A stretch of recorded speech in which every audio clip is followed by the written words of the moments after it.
Hello बच्चा party. आज के इस वीडियो में मैं आपको क्लास 10th का फिजिक्स का जितना भी फार्मूला है मैं वो आपके सामने डिस्कस करने वाला हूँ। तो सबसे पहले हम चैप्टर 1 की तरफ चलते हैं, इलेक्ट्रिसिटी। यहाँ पे बहुत सारे ऐसे क्वेश्चंस हैं जो आपके एग्जाम में डायरेक्टली एमसीक्यूएस में पूछे जाते हैं। फॉर एग्जांपल वो दो तरह के क्वेश्चंस पूछते हैं। एक तो डायरेक्टली फार्मूला के हिसाब से फार्मूला में डाटा फिट करके आपका क्वेश्चन का सॉल्यूशन निकल जाएगा। दूसरा होता है कि रिलेशन पूछा जाता है, मतलब ये किसके डायरेक्टली प्रोपोर्शनल है उसके हिसाब से फॉर एग्जांपल बोल दिया जाता है। जैसे रेजिस्टेंस निकालना है तो बोलता है कि 4 गुना रेजिस्टेंस कर दिया जाए तो उसका करंट पे कितना इफेक्ट पड़ेगा। तो इस तरह के क्वेश्चंस आपके एग्जाम्स में आते हैं। तो चलिए हम बात कर रहे हैं चैप्टर 1 इलेक्ट्रिसिटी का। और बोल रहा है कि ये सब सिंबल दिया हुआ है। वोल्टेज का V होता है, पावर का P होता है, उसके अलावा चार्ज का Q होता है। आई थिंक ये सबको पता होगा। रेजिस्टेंस का R होता है, करंट का I होता है, रेजिस्टिविटी का रो होता है आई थिंक। और ये SI यूनिट है। आप एक बार इसे अच्छे से देख लीजिएगा। इससे क्वेश्चंस नहीं आते बट ये क्वेश्चन सॉल्व करते वक्त ये आपके यूजेस में आते हैं। तो एक बार इसे अच्छे से देख लेना।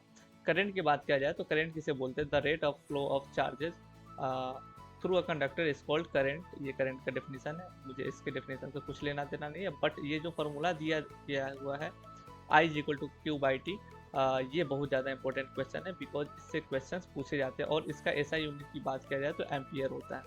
तो 1 एम्पियर इज इक्वल टू होता है 1 कूलम डिवाइडेड बाई 1 सेकेंड।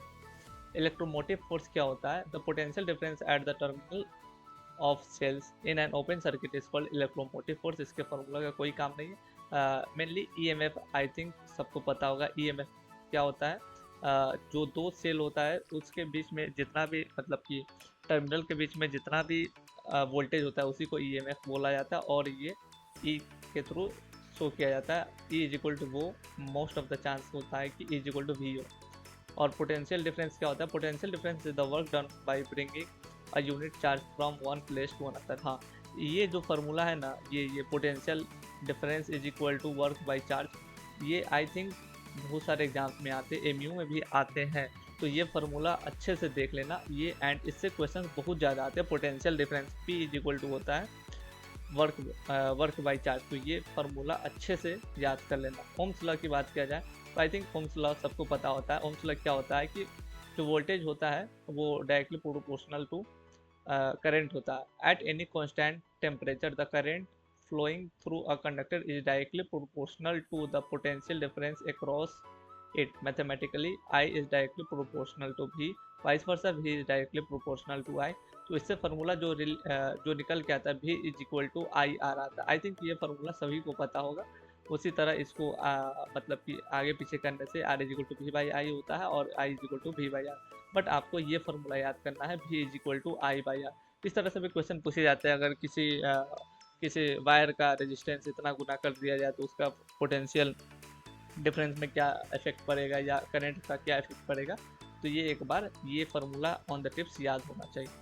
इसके बाद बात किया जाए सिंबल्स। तो सिंबल्स, इलेक्ट्रिक सेल का ये सिंबल्स है, इलेक्ट्रिक बल्ब का ये है। तो ये सब क्वेश्चन एग्जाम में नहीं पूछे जाते, तो इसको हम स्किप कर सकते हैं। उसके बाद रेजिस्टेंस का क्या formula? Resistance is the property of a conductor by virtue of it opposes the flow of electricity through it. मतलब रेजिस्टेंस क्या होता है कि एक प्रॉपर्टी है किसी भी ऑब्जेक्ट का। फॉर एग्जांपल मास भी एक प्रॉपर्टी होता है किसी भी ऑब्जेक्ट का। तो रेजिस्टेंस क्या करता है? रेजिस्टेंस है ना, कोई भी अगर फ्लो ऑफ इलेक्ट्रॉन हो रहा है तो उसको अपोज करता है, मतलब उसे मूवमेंट करने में उसे रेजिस्टिविटी, मतलब कि रेजिस्टेंस पैदा करता है, मतलब उसे रोकता है। उसी को रेजिस्टेंस बोला जाता है। और इसका जो SI यूनिट है रो है, और सॉरी रो बोल रहे ओम्स है। इसे हाँ, इसे ऐसे डिनोट किया जाता है। और एक और अच्छी बात है कि रेजिस्टेंस है जो scalar quantity. I think scalar quantity और वेक्टर क्वांटिटी सबको पता हो। कंडक्टर की बात किया जाए तो low resistance material which allow the flow of electric current through it is called conductor. All metals are conductors except Hg मतलब मरकरी, Pb मतलब लीड। ये दो ऐसा मेटल है जो कि बैड कंडक्टर है इलेक्ट्रिसिटी का। किसी भी ऑब्जेक्ट को तीन तरह से डिवाइड कर सकते हैं: कंडक्टर, सेमीकंडक्टर और इंसुलेटर। इंसुलेटर जो कि इलेक्ट्रिसिटी उससे पास थ्रू नहीं होने देता। सेमीकंडक्टर जो थोड़ा सा पास होने देता, थोड़ा सा नहीं होने देता। रजिस्टर, रजिस्टर क्या होता है? आई थिंक इसे छोड़ देना ही बेहतर है क्योंकि MCQs में ये क्वेश्चंस नहीं आते। इंसुलेटर आई थिंक ये 6 7 से ही सब कोई को पता होता है, तो ये भी स्किप कर देते हैं।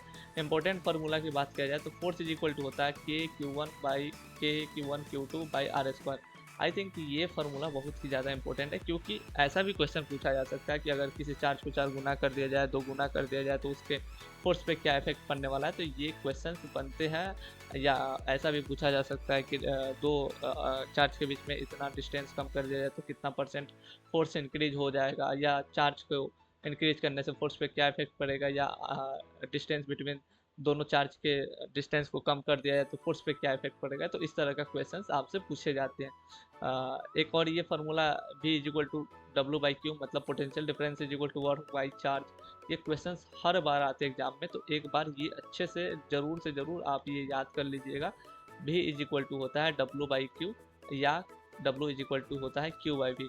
ये कैसे फार्मूला आता है ये आप 11th में, सॉरी 11th, हाँ नहीं 12th में ये अच्छे से डिराइव करके बताया जाता है, बट 10th में इसे सिर्फ रटवा दिया जाता है। तो आप भी इसे रख लीजिए, क्योंकि इससे डायरेक्टली क्वेश्चंस पूछे जा रहे हैं, तो आप इसे एक बार देख लीजिएगा। एक और बात, अगर आपको ये PDF चाहिए तो आप हमारे टेलीग्राम ग्रुप में जुड़ जाइएगा, वहाँ पे सारे PDF मिल जाएंगे। सिर्फ यही PDF नहीं, इसके अलावा 3 4 और मेरे पास फिजिक्स का फार्मूला का PDF है। आपको जो भी अच्छा लगेगा वहाँ से आप चूज करके आप उससे पढ़ाई कर सकते हैं।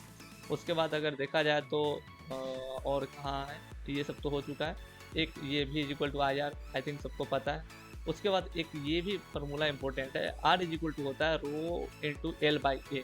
तो इसमें किस तरह से क्वेश्चन पूछा जाता है, बोल दिया जाता है कि अगर लेंथ इतना गुना इंक्रीज कर दिया जाए, एरिया इतना घटा दिया जाए, तो उसका रेजिस्टेंस पे क्या इफेक्ट पड़ेगा।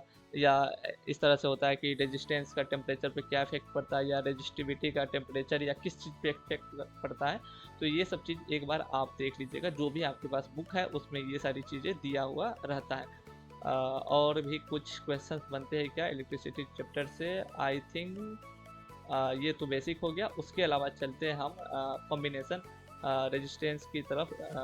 ये तो सबको पता होगा, सीरीज कॉम्बिनेशन हो तो आर इज इक्वल टू होता है, आर इफेक्टिव होता है R1 into R two, sorry R1 plus R2 into R2 plus R3 plus Rn तक होता है। अगर पैरेलल कॉम्बिनेशन की बात किया जाए तो 1 by R is equal to होता है 1 बाई सबके रेसिप्रोकल का एडिशन हो जाता है। एक और बात, अगर फॉर एग्जांपल अगर पैरेलल सीरीज में कोई भी रेजिस्टेंस जुड़ा हुआ है, दो रेजिस्टेंस विथ सेम रेजिस्टेंस, तो जो आर इफेक्टिव होता है वो दोनों का हाफ हो जाता है। फॉर एग्जांपल ऐसा दिया हुआ, ऐसा मान लेते हैं, ऐसा दिया हुआ, चलो ऐसा दिया हुआ, और यहाँ पे ये कोई भी वोल्टेज से जुड़ा हुआ है, चलो यहाँ पे जुड़ा हो, लेट अस सपोज ये हो गया R और ये भी हो गया R। तो अगर इससे क्वेश्चन पूछा जाता है कि R इफेक्टिव क्या होगा, R इफेक्टिव, तो R इफेक्टिव जो होगा, R effective is equal to हो जाता है R/2, इस दोनों का आधा हो जाता है। अगर वही ये सीरीज में रहता, फॉर एग्जांपल सीरीज में ऐसे रहता, ऐसे रहता, ये दोनों R रहता, तो इसका R इफेक्टिव हो जाता, 2R हो जाता।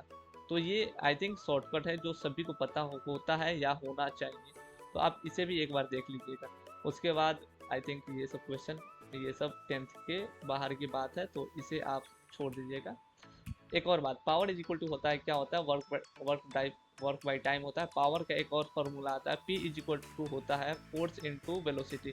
ये मैंने 9th वाले भी लेक्चर में कराया था, तो अगर आपने 9th का लेक्चर नहीं देखा है तो प्लीज़ आप हमारे चैनल को विजिट करके वो भी देख लीजिएगा, क्योंकि 9th से भी अच्छे खासे MU में एग्जाम में क्वेश्चंस आते हैं। आई थिंक 15 क्वेश्चंस आते हैं MU में फिजिक्स से, तो अप्रोक्सीमेटली 9 to 10 क्वेश्चन सिर्फ 9th से आते हैं। तो 9th का इंपॉर्टेंस बहुत ज़्यादा है, तो आप प्लीज़ उसे जाकर विजिट करके वो भी लेक्चर देख लीजिएगा। आई थिंक वो 10 से 11 मिनट का लेक्चर है, तो वो अच्छे से आप देख लीजिएगा। तो power is equal to work by time होता है या energy by time, I think ये सबको पता होता है। उसके बाद हाँ, एक और फार्मूला होता है, एनर्जी इज इक्वल टू या work done is equal to होता है V into I into T. तो ये भी बहुत अच्छा क्वेश्चन है, यहाँ से भी क्वेश्चन पूछा जाता है कि इलेक्ट्रिसिटी को, सॉरी करंट को इतना इंक्रीज कर दिया जाए या पोटेंशियल को इतना इंक्रीज कर दिया जाए तो वर्क डन पे कितना इफेक्ट पड़ेगा, क्या इफेक्ट पड़ेगा, ये सब क्वेश्चन पूछा जाता है। या W is equal to I square R T, भी को अगर आई आर रख दिया जाए तो ये फार्मूला भी डिराइव हो जाता है। तो ये दोनों क्वेश्चन ये दोनों फार्मूला बहुत ज़्यादा इंपॉर्टेंट है, तो आप इसे प्लीज़ याद कर लेना। ये दोनों फार्मूला अच्छे खासे हैं। एक सेकंड, चलिए अब हम इस कलर को कर लेते हैं। ये दोनों फार्मूला अच्छे से याद कर लेना। उसके बाद power is equal to V I think ये सबको पता होगा। Power is equal to I square R T, ये भी सबको पता होता है। Sorry, power is equal to I square R, ये पता होगा। उसके बाद electric energy P into T, ये भी पता होगा। हीटिंग इफेक्ट, हीट क्या होता है, हीट इज इक्वल टू होता है, इसका फॉर्मूला होता है आई स्क्वायर आर टी होता है।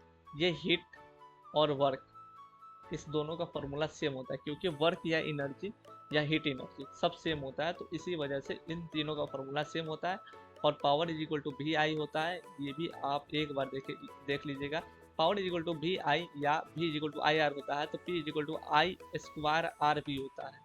तो यहाँ से एक और क्वेश्चन बनता है, एक और फार्मूला बन जाता है जो कि आपका यहाँ पे दिया हुआ है। तो बस आई थिंक इलेक्ट्रिसिटी चैप्टर में आपका 8 से 10 फार्मूला है, हम आपको बता दे रहे हैं। पहला तो हो गया आपको पहला तो ये हो गया, जो कि इससे अच्छे खासे क्वेश्चन आते हैं सीरीज कॉम्बिनेशन वाला। तो एक ये फार्मूला हो गया, दूसरा ये फार्मूला हो गया। तीसरा फार्मूला का बात किया जाए, वर्क या एनर्जी या हीट इज इक्वल टू होता है आई स्क्वायर आर टी या V into I into T, या एक और यहाँ पे फार्मूला है power is equal to V I होता है या आई स्क्वायर आर होता है, या पावर इज इक्वल टू यहाँ पे एनर्जी बाई टाइम होता है, या फोर्स इंटू वेलोसिटी होता है। तो 4 फार्मूले यहाँ से हुए। उसके अलावा 1-2 फार्मूले यहाँ पे हो गए। फोर्स इज इक्वल टू के, यहाँ पे ये वाला formula force is equal to k Q1 into Q2 by R square. तो 5वां फार्मूला यहाँ हुआ। 6ठा फार्मूला ये हुआ V is equal to work by charge, ये भी अच्छे खासे क्वेश्चन है। 7वां फार्मूला आपका होगा यहाँ पे होगा V is equal to I R. 8वां फार्मूला आपका ये हो गया R is equal to rho into L by A. तो 8 फार्मूले इस चैप्टर से हैं टोटल। तो आप इन 8 फार्मूला को याद कर लेना प्लीज़। और इससे एक और क्वेश्चन पूछा जाता है, फॉर एग्जांपल आर जो इफेक्टिव है इसको निकालने के लिए भी क्वेश्चन पूछा जाता है।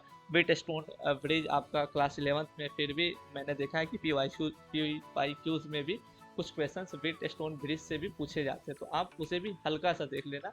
उसके अलावा आर इफेक्टिव कैसे निकाला जाता है वो भी आप अच्छे से क्वेश्चन प्रैक्टिस कर लेना, क्योंकि वहाँ से भी अच्छे खासे क्वेश्चन आते हैं। फॉर एग्जांपल आई थिंक सबसे ज़्यादा क्वेश्चन 10th में इसी चैप्टर से आते हैं। 2 क्वेश्चन आते हैं, 2 क्वेश्चन आते हैं। तो एक तो आर इफेक्टिव निकालना होता है, दूसरा किसी भी एक फार्मूला के हिसाब से वहाँ से क्वेश्चन पूछ लिए।